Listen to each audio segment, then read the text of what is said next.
And hi there, right away, part 2. Shakti and soul. So that's what this is going to be about. That's the other half of the... I wish I had brought that with me, but it's over there in my handbag. I have found on the internet that it's Eileen, by the way, in case you're new here. I'm going to talk about Shakti and Tummo energy work in a more spiritual context at this point. So this is just part 2 to part 1, which I made just now. But that's also quite a relevant issue and a relevant development. And certainly for me at the moment, in where I am, I found this whole approach to be quite helpful. So bear with, okay? I'm still, I haven't had any coffee, I haven't had any breakfast, but I wanted to get these videos made, if possible, in any way or form, before there's more people around the house and I can't concentrate anymore. So, crystals, okay? Let's get this show on the road again. Tummo is different from Shakti energy work in the sense that when you're just working with Kundalini energy, with Shakti energy, and directing it yourself, pointing it at areas where you feel that it helps, and communicating with it in certain ways, or letting your body communicate with it, all of that is under your own management. In the case of Tummo, you install, so to speak, your Shakti energy in the upper part of your second chakra in a particular manner. You allow the Shakti to integrate within that area, which is made for that, by the way, and the natural process of Tummo can take off. And the second half of the chakra establishes sort of a new personality, if you like, for you. It allows you to combat, if that is necessary, areas in your life that you feel need to change. You become a different person. And sometimes, in my case, certainly, that means battling fear and anger as well, and having to sort out wildly different emotions, resistance in all sorts of ways, without judging yourself harshly. You still have to, work through processes, work through pain a lot. Yeah, that's the core. The anxiety and the fear and the anger are only the result of the pain, right? So to deal with the pain, Tummo is excellent. It's gold. It's the best thing ever.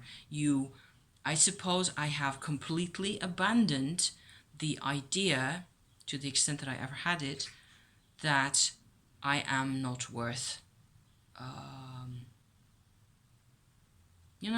I have no worth as a person, or no value, or, those ideas are just in the past for me now. I do not need to prove my value. I do not need to do anything necessarily to show my value even. There is no such thing to me that's interesting that I call value. Value is a thing in society. I am alive. Okay, even though I am partly asleep still at this moment, I am very much alive. And that's what it's all about. However, life in a human, at least, or at least that's the way I look at it, I think that's also what happens in Tibet, where Tummo comes, from the practice of Tummo. Life tends to need some form of direction, some form of orchestration, or some type of organization. So you need to let the Tummo enter your heart as well, your throat area, your brain, all that is incredibly interesting to practice and to see what happens. And I think that also in my frontal brain area here, Tummo has certainly cleared away some of the less useful ideas that I used to carry around with me, such as not having any value or considering that that was actually important. But it doesn't really do it all by itself. And this is where I come to another perspective where your identity, your true self, comes into the picture. Okay? So I've had a number of experiences. Each time it was because I was looking for them. So it's not what I'm talking about is the soul perspective, the perspective of the soul that belongs with each and every one of us as humans. And the soul perspective isn't something that's easily accessible in the type of life that we tend to live nowadays, or any days. I think it's always been hard to access a soul dimension for us. It doesn't mean it's impossible. It means that you have to want it and decide to look for it, and then you will find it. That's actually the whole deal. It's all about making those choices over and over. And because I was making those choices, because I was in pain, because I was psychologically in pain and feeling horrible and feeling like I was, fragmented and crushed in all sorts of ways and hopeless and helpless, I was in such pain also because I couldn't understand why the people around me were behaving in the way they did. That's the cause of my pain, really. So it was like a roadblock. I could not move forward because I could not see what had made them do these things, what had made I wasn't judging them. I was seeing their pain also. So it was accumulating into a pyramid of pain until I said, I need a much bigger perspective. I need a perspective, a worldview that is so much larger that can actually process this. Because I can't do this. I cannot, from where I am sitting, I cannot process the pyramid of pain. I need to call help. And then I asked for a soul dimension to come to me. I asked for them to reveal themselves to me, if you like. And I could see a light, a very strong vibration that I could recognize as myself for some reason. I find this very mysterious and intriguing and very interesting. And if I were truly awake, I could talk about this all day. But it's there's a sense that there is all around you or above you, if you like, a world of light and force and strength that is not incarnated, not necessarily. It is linked to us. It is connected to who we sit here and be, how we are on a very fundamental level. But it doesn't interfere, and it's not like I pick up this stone and hold it, and my soul is actually picking up the stone and holding it. It is not involved in all the little details, in all the little processes, but it is watching. But because it isn't incarnated, it's like if you look at the ceiling above me here, it is completely white and empty. All here, down here, there's all this mess and things and junk and me, and whatever, indistinguishable crap going on. That's life. Up there, from looking at it from here, it looks like this is completely empty. This whole area of my ceiling here looks like there's nothing going on. And it even looks fairly bland because it needs a new coat of paint, really. So it's just a symbol. It's just an image of, you might as well see this as a very white area. If you were to imagine this to be what it looks like to me, to look at my soul dimension, it would be a lot brighter. It would be more like sun bright. But it is uniform, sort of. There are kinds of senses of colors in it, greens and blues and gold. It's really pretty.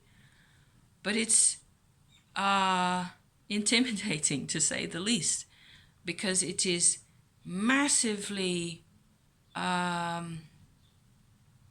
because it doesn't have all this to work in so much, and other than, right, what I am doing here, of course.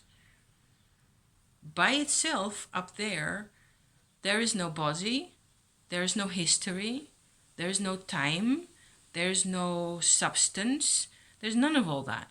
So it just is. It just sits there and is by itself.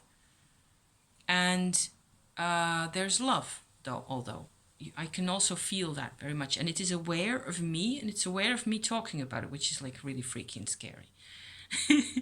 So I'm just telling you a couple of things in order to sort of make available to you what I have, my experience here that I have with a soul dimension. I'm hesitating to refer to it as my soul, even though I recognize myself in it, in a way. And it may well be that all our souls are there together, you know, just like that it's really one big world. There's no distinction, there's no difference, there's no frontiers and barriers separating the selves from each other, and that's really what's going on. I have no idea. I haven't really, you know, I've just sat there and looked, basically. In Tibet, they use Vajrasattva mantra, which is a very lengthy thing. There's also a short version, which I've calligraphed out on a piece of paper and stuck in my wallet, which was what I was going for just now, you know, wanting to show the Vajrasattva mantra to you, but you can always look it up, and I talked about it before, and it's on the channel as well. The thing is that I sort of discovered or rediscovered or reimagined, if you like, that the Vajrasattva, which is a very bright kind of a Tara-like white figure, gold white figure, it's like a truth wielder. It's an image or a Buddha, if you like, of truth. And they use that to meditate on, to help them stay in one straight line when they're doing Tummo. Because you need that. The Tummo blows up your belly and blows up your emotions and brings out all this insane pain and all the difficulties in your life. You need something to guide you.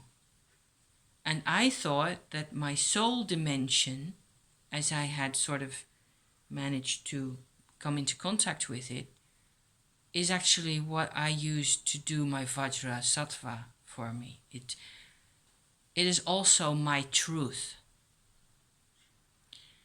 And so there's two types of truth. There's me in the middle, and there's the Shakti truth on the bottom coming up like that, and there's the soul truth coming down. If I let them, they can actually come together.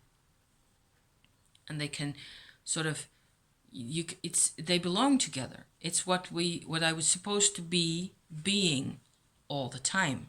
This was my path. This is my path.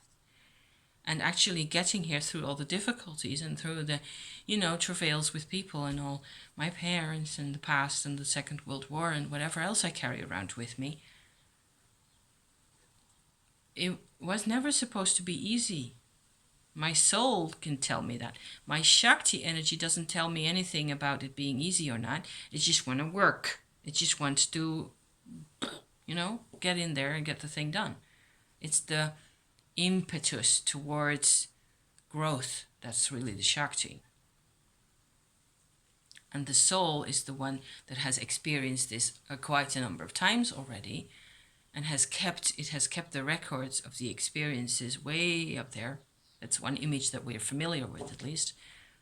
So it can tell me it was supposed to go this way. You are supposed to be this way. all of it. And that's what I would like to say to Simon out there with his unwanted visitor or his unwelcome visitor. I don't exactly remember how he put it. Video that he put up just now, just a day or so ago, is that it takes courage. In the words of Terence McKenna, nature loves courage. And it is very okay to be very courageous. You just find that your courage is as great as your pain. Find that connection. And then you can deal with it. You can do it. You can be that person who's. There are no unwelcome visitors. It's all us. It's all ourselves. There is no dissociation. There is no fragmentation. I used to experience it that way, and boy, was I miserable. And it's possible to.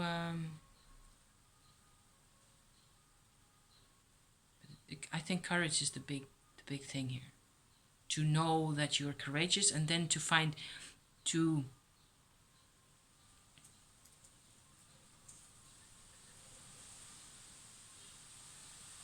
Courage is the only thing in the face of fear.